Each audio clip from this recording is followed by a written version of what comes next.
Today I was talking about the role of soil carbon and how it's influenced by grazing management. One of the key findings out of that is that when we look at the scientific evidence around soil carbon sequestration, grazing management doesn't have a large influence. But this is quite opposite of the popular belief, where it's been associated with soil carbon increases and some of the recent ACCU announcements. One of the reasons that we don't see a lot of change with grazing management and soil carbon is because often the pasture productivity doesn't change very much. And so sometimes when we do see changes with grazing management, it's often associated with a few other things like increases in soil fertility that are implemented at the same time.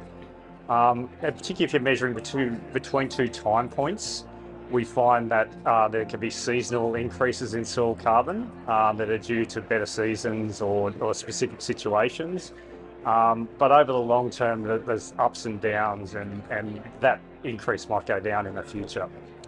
Look, before you do anything about carbon, you need to baseline your emissions on your farm, and so you know what emissions you've actually got, because that will tell you about your future liabilities if your supply chain starts asking you about carbon and ask you to reduce your carbon. So one of the first things to do is to understand those emissions, and then you can make an assessment about whether sequestration in soil is going to be part of your business. So whether you need to offset some of your own emissions, or whether you're looking to do a soil carbon project and sell that off farm to someone else. And if you do that, you then can't use that against your own emissions. So you can't do both.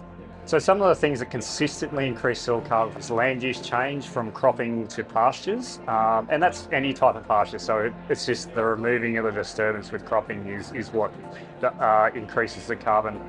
The other one that is quite consistent is the use of fertiliser, particularly superphosphate fertiliser, and that's been associated with build-ups of carbon in systems as well. Most of the other things have variable responses or very specific responses in certain situations.